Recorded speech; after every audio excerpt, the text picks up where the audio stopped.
Thank you Shri Shivashish Khuntia ji. Next member to speak is Shri Manoj Kumar Jha, 15 minute. जी,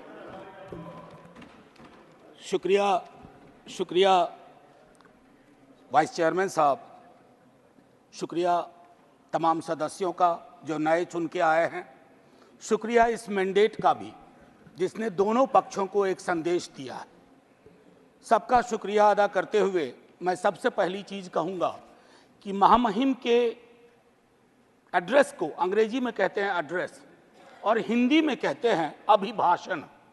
मैंने बीते weekend पर काफ़ी सर्च किया कि अभी उपसर्ग लगाने के पीछे मंशा क्या होगी, तो जितने मुझे तत्व मिले उससे ये लगा कि कोई बहुत बड़ी चीज़ होती है। मुझे स्मरण हुआ लोकसभा में प्रोफेसर हिरेन मुखर्जी थे, वो कहा करते थे कि अभिभाषण यानी प्रेसिडेंशियल एड्रेस पक्ष और विपक्ष को मिलकर लिखना चाहिए। पक्ष सिर्फ अगर लिखता है, या उस वक्त कह रहे थे हिरेन मुखर्जी, तो कोशिश ये होती है कि दृष्टिहीनों को चश्मा पकड़ा दिया जाए। हमारी कोशिश वो नहीं होनी चाहिए। मैंने पिछली दफा भी कहा था, अब कब ये बदलाव होगा मैं नहीं जानता, लेकिन इस मैंडेट को मैं सबसे पहले बोलूंगा, उसके बाद बिंदुवार कुछ चीजों पर पैरा दर पैरा जो अभिभाषण के संदर्भ थे। शुक्रिया बहुत बहुत। तो वाइस चेयरमैन साहब, मैं उन बातों का बहुत जिक्र नहीं करूंगा जो उनकी बातों में शुमार नहीं थी। अब ये मैंडेट की बहुत चर्चा हो रही है, मैं नहीं जाना चाहता हूं। किसी ने कहा अब की बार फलाना पार चिलाना पार, हमने ये कहा, लेकिन मैंडेट दोनों के लिए एक बात कहता है। उधर मैंडेट कहता है कि मैं मेरा मुझको की सीमा होती है, आत्ममुग्धता की सीमा होती है, व्यक्ति केंद्रित विमर्श की सीमा होती है, लोकतंत्र में सामूहिकता बहाल होनी चाहिए। और हमारे लिए संदेश है कि आपने जो कुछ किया शायद इनफ नहीं था। अगर हम किताब संविधान के हाथ में ले रहे हैं तो इसके पन्ना दर पन्ना, सफा दर सफा, हरफ दर हरफ हमको जीना पड़ेगा, लोगों को भरोसा दिलाना पड़ेगा। लेकिन हाँ, इस मैंडेट की कुछ खूबसूरत चीजें बता रहा हूं। लोकतंत्र में सामूहिकता बहाल हुई। मैंने बीते 10 वर्ष से कान तरस गए थे एनडीए सुनने को। बीते 1 महीना में इतनी बार एनडीए सुना, दिल को बहुत सुकून हुआ। यकीन मानिए, विपक्ष में है, शत्रु नहीं है, लेकिन व्यक्ति केंद्रित विमर्श से यह मैंडेट आपको भी बाहर ले आया, वो बेहद आवश्यक था। दूसरी चीज कहूंगा हल्के लाइटर टोन में, अचानक मुझे लग रहा है कि हमारे प्रिय रक्षा मंत्री जी की जबरदस्त वापसी हुई है। हर मोर्चे पे वो हैं, इससे बात करनी है तो रक्षा मंत्री जी, उससे बात करनी है तो रक्षा मंत्री जी। ये सुखद संकेत है, ये सुखद संकेत है इस लोकतंत्र के लिए। अब माननीय वाइस चेयरमैन साहब, मेरा ये कहना है कि नीट को लेकर के बहुत बात हुई, नहीं बोलूंगा। मैं अलहदा आदमी था जब एनटीए बन रहा था, उस समय वेंकैया नायडू जी थे वहां। मैंने 0 आवर में 3 बार कहा कि इस देश को इस तरह की व्यवस्था परेशान करेगी, ये बीमारी नहीं पालनी चाहिए। 1 नेशन 1 फलाना, 1 नेशन 1 टिपकाना, 1 नेशन 1 चिल्लाना, काहे को भैया? कहीं ऐसी स्थिति नहीं हो जाए कि 1 नेशन 1 ठेकेदार, 1 नेशन 1 कॉन्ट्रैक्टर पूरी तरह हुआ नहीं है संजय भाई, होने की संभावना है। अब अभी मैं इसलिए कह रहा हूं कि लोग कहते हैं कि राजनीति मत करो इस पर। मैं पूछना चाहूं कि लोगों की पीड़ा परेशानी, 25-30 लाख युवाओं के सपने तहस नहस हो जाएं, आप विपक्ष से क्या उम्मीद करते हैं? आपकी ऑर्केस्ट्रा में शामिल होकर कहे साहब तेरे सुबह की जय, साहब तेरे शाम की जय। ना, विपक्ष को अपना काम करने दीजिए। अगर आपने ईमानदारी से एनटीए का मूल्यांकन किया होता, आपने क्लीन चिट पहले दिन ना दी होती हड़बड़ी में, आज ये नतीजे ना होते। एक वर्धा विश्वविद्यालय है, मैं आपके माध्यम से कहूं, हमारे माननीय हेल्थ मिनिस्टर और लीडर ऑफ द हाउस है यहाँ, सर वर्धा यूनिवर्सिटी में बहुत बड़ा फर्जीवाड़ा चल रहा है, जांच करवाइएगा। आप पावरफुल लोग हैं, हमारे पास पावर नहीं है। हम आपसे आग्रह कर सकते हैं, ये आग्रह कर रहा हूं महात्मा गांधी के नाम पर। वो विश्वविद्यालय हो रहा था और गांधी जी के लिए जो चीज त्याज्य थी वो सारी चीजें उस विश्वविद्यालय में हो रही हैं। परसों टिस में क्या हुआ, ये सब चीजें हमें चिंता देनी चाहिए। अरे आज आप सत्ता में हैं, कल को हम सत्ता में होंगे, लेकिन अगर देश के सरोकार ही रुग्णावस्था में चले जाएंगे, बीमार पड़ जाएंगे, तो फिर क्या बात, फिर कौन सी राजनीति, फिर कौन सी समाज नीति। युवाओं के रोजगार पर मैं ज्यादा नहीं बोलना चाहता, बहुत लोग बोले हैं। बिहार से आ रहा हूं सर, पूरे चुनाव बिहार में था। बिहार में हमें भले सीट कम आई हो, लेकिन बिहार के युवा से किसी भी जाति का हो, पूछिए नौकरी, नौकरी मतलब तेजस्वी। हमने मयार बदला, वहां चिंतन बदल दी, धारा बदल दी। अब आपकी मर्जी है, कुछ भी कहिए, आप लोग तो जज भी हैं, इन्वेस्टिगेटिव एजेंसी है। मैं हाथ जोड़ के विनती करता हूं, जितनी गालियां मुझको देनी है अपने भाषण में दे लीजिएगा, खूब दीजिए गाली। आदी हो गए हम गाली सुनने के, फिर सुन लेंगे आपसे गाली, लेकिन कुछ बातें रखने दीजिए। NIOS DLED का मसला है, आप ही ने बनाया, आप ही ने उसको डिलेजिटिमाइज कर दिया। भटक रहे हैं हजारों बच्चे, शिक्षा प्रेरक का वही हाल है। तो मैं ये कहना चाहता हूं कि देश में बहुत बुरा हुआ चुनाव के दौर में, भैंस, मंगलसूत्र, मुजरा, टोटी तोड़ ले जाएगा, बिजली काट देगा। सर परेशान हुए हम लोग। मैं चुनाव देख रहा था बैकरूम से, कंप्लेन कर रहा था इलेक्शन कमीशन को, जिसको दाद दी गई है अभिभाषण में। सर कंप्लेन फर्स्ट फेज में किया, परसों मेल आता है, परसों, डे फॉर यस्टरडे, अपना नाम, पता, असेंबली नंबर, मोबाइल नंबर भेजिए। अब किस बात का भैया, अब किस बात का? ये व्यवस्थाएं हैं। इलेक्शन कमीशन की क्रेडिबिलिटी पे एक सर्वे हुआ, 28% लोगों का सिर्फ भरोसा है।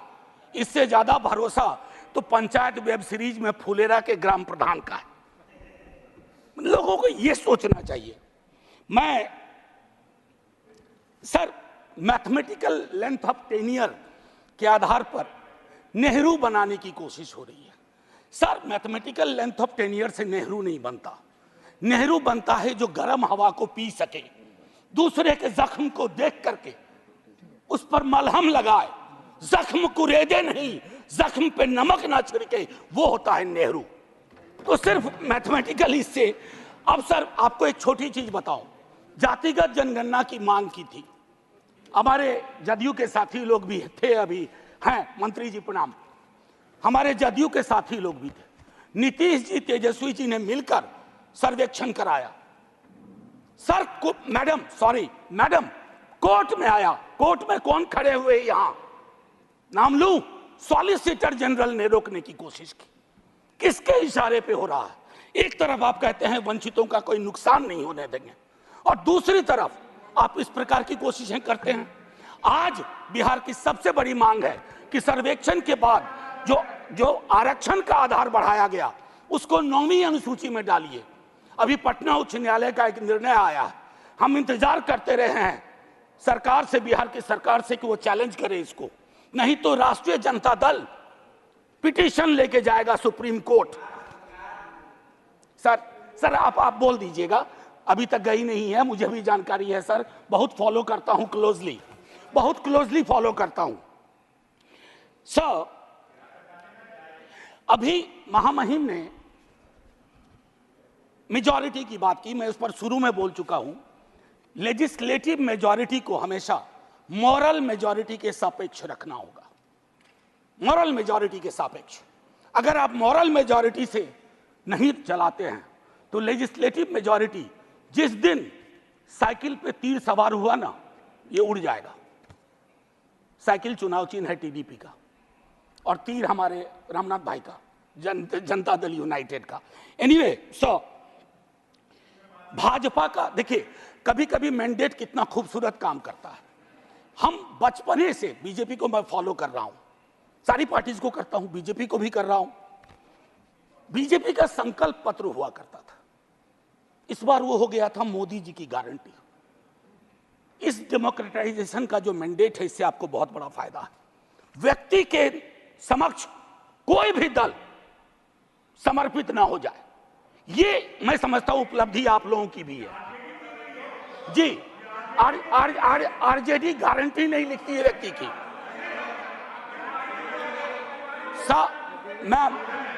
Ma'am protect me, I need your protection. Ma'am chairperson, I have 15 minutes. आप Would you care to sit down, sir? आप हाथ जोड़ रहा हूं, जरा मैम। बीच में मत बोलिए। ये तरीका नहीं है sir, leader of the house ऐसे चलेगा? आप बीच में मत बोलिए प्लीज।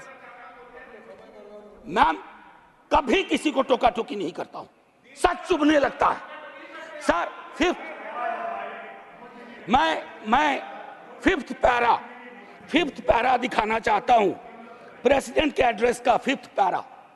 इसमें कहते हैं ग्रोथ स्टोरी, अच्छा लगता है सुन के। What kind of growth? कैसी प्रगति, कैसा विकास? Joblessness, hopelessness, फेसलेसनेस। और आप चाहते हैं कि उस इकोनॉमिक प्रॉस्पेरिटी के पक्ष में हम ताली बजाएं। सो मैम, मेरी ये किताब कॉन्स्टिट्यूशन संभवतः सबसे पहले मैंने ही दिखाना शुरू किया था। निर्मला जी नहीं है हमारी फाइनेंस मिनिस्टर। हर बजट के बाद में आर्टिकल 39 पढ़ता था। कॉन्सेंट्रेशन ऑफ वेल्थ, कोई ब्लूप्रिंट है कि आय की जो असमानता है इस देश को लील रही है, ताली बजा रहे हैं। 5 करोड़ पूंजीपति तरक्की कर रहे हैं, उसको देश की तरक्की मान रहे हैं। कभी उस युवा से पूछिए वो देश की तरक्की को कैसे देख रहा है, ऐसा जवाब देगा कि मुश्किल पड़ेगा हैंडल करना। मैम, पैरा 16 में बाबा साहब को सेलेक्टिवली कोट किया गया। ये सेलेक्टिव कोट बड़ा परेशानी का चीज है कि आप किसी को सेमीकोलन के बाद कोट कर दें, उसके पहले की बात छोड़ दें। ये इसको हम लोग की भाषा में, एकेडमिक्स में कहते हैं ऑलमोस्ट अकिन टू प्लेजरिज्म। वो किया गया। अब प्रधानमंत्री जी ने चुनाव के वक्त कहा कि एक ही जाति है, वह है गरीबी।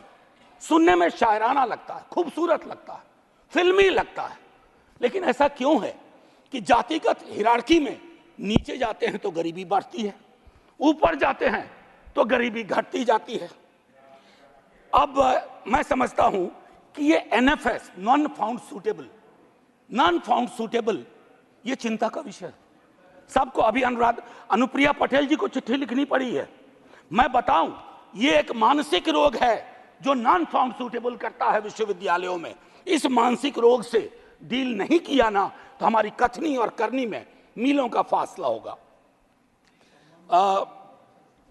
कहा गया पहले की कुछ सरकार अनस्टेबल थी, लेकिन अगर आप प्रो पीपल लेजिस्लेशन का विश्लेषण करें तो सबसे ज्यादा खूबसूरत क्षण सो कॉल्ड कोalition गवर्नमेंट में आई है। और मुझे उम्मीद है कि आपकी इस कोalition गवर्नमेंट को भी उस प्रेशर को समझते हुए प्रो पीपल लेजिस्लेशन पे काम करना पड़ेगा। टू बिगिन विथ, अग्निवीर को सेना में भर्ती को पुरानी तरीके पर लाइए ताकि युवाओं के साथ न्याय हो पाए। मैम, वो मैं बोल चुका हूं। भारतीय न्याय संहिता आज से लागू हो गई, लेकिन हमें याद रखना चाहिए 150 सांसदों के निलंबन के साथ यह पास हुआ है। इसमें कोई चर्चा नहीं हुई। ये एक कदम है पुलिस स्टेट की ओर, एक ऑर्वेलियन स्टेट की ओर। इससे मैं आगाह करता हूं, क्योंकि हमेशा आप वहां नहीं होंगे। जब यहां होंगे तो यही दंड प्रावधान लागू होंगे। मैं और सुनिए, para 26 disruptive forces are conspiring to weaken democracy, महामहिम से कहलवाया गया है। ये स्टैन स्वामी कौन थे? कैसे इस दुनिया से गुजर गए? क्यों आज भी उमर खालिद, मीरान हैदर, खालिद सैफी जैसे जवान जो सरकार की आलोचना को देश की आलोचना बना दिया गया। और मैं 2 किताब, अगर ये किताबें मेरे पास आती हैं तो नड्डा जी के कार्यालय में भी पहुंचना चाहिए। The incarcerations by Alpa Shah और ये challenging caste by Ejaz Ashraf. ये दास्तान है democracy, how it is being muzzled. Anyway, ma'am, मैं ज्यादा वक्त लेते हुए नहीं कहूंगा। इमरजेंसी पे बात हुई, मैम वाइस चेयरपर्सन, इमरजेंसी पे बात हुई। सचमुच बहुत बुरा अध्याय था, लेकिन मुझको लगता है कि इंदिरा जी के एडवाइजर बहुत स्मार्ट नहीं थे। आज की तरह के होते ना तो कहते 352 की जरूरत भी नहीं है, ऐसे ही बना देंगे। ये हालात, ये फर्क है।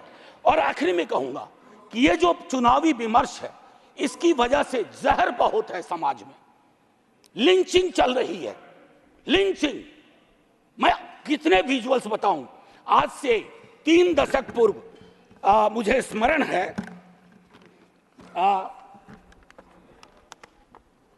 राही मासूम रजा ने एक छोटी कविता लिखी थी, मैं यही कह के खत्म करूंगा।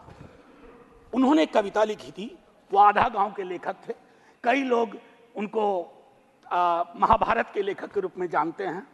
उन्होंने एक, और उनके लिए गंगोली और गंगा उनकी माँ थी। ये था एक भारतीय मुसलमान का चित्रण। उन्होंने लिखा था, मेरा नाम मुसलमानों जैसा है, मुझको कत्ल करो और मेरे घर में आग लगा दो, मेरे उस कमरे को लूटो जिसमें बयानें जाग रही हैं मेरी, और जिसमें मैं तुलसी की रामायण से सरगोशी करके कालिदास के मेघदूत से कहता हूं मेरा भी एक संदेश है। अब आइए दूसरा, ये 3.5 दशक पूर्व लिखी गई अभी, और यही मैं खत्म करूंगा। ये पूरे देश का चित्रण है, ये हम सब के लिए आईना है। वरना मारे जाओगे, रघुवीर सहाय को याद करते हुए एक युवा कवि अदनान नाम के लिखा है। मत भूलो कि तुम मुसलमान हो, बस 30 सेकेंड और लूंगा। मत भूलो कि तुम मुसलमान हो, बस लोगों को छलावा देते रहो कि तुम मुसलमान नहीं हो, वरना मारे जाओगे। राह चलते ख्याल रखो कि कहीं तुम्हारी कमीज से मुसलमान होने की बू तो नहीं आ रही। ख्याल रखो किसी से बहस करते हुए, कुछ बोलते हुए, कुछ करते हुए, यहाँ तक कि हंसते और रोते हुए भी कि कहीं तुम मुसलमान तो नहीं लग रहे हो, वरना मारे जाओगे। ये बात हमेशा याद रखो कि तुम एक मुसलमान हो और तुम मरोगे नहीं, एक दिन मारे जाओगे। विवेकहीनता, तर्कहीनता के समाज को ध्वस्त करिए। आइए हिंदुस्तान बनाइए, वो हिंदुस्तान जहां कोई फर्क ना हो, गले लग सकें। ये नहीं कि चुनावी मंच से कुछ, जमीन पे कुछ। जय हिंद मैम, जय Hind. Thank you. Shri KR Suresh Reddy.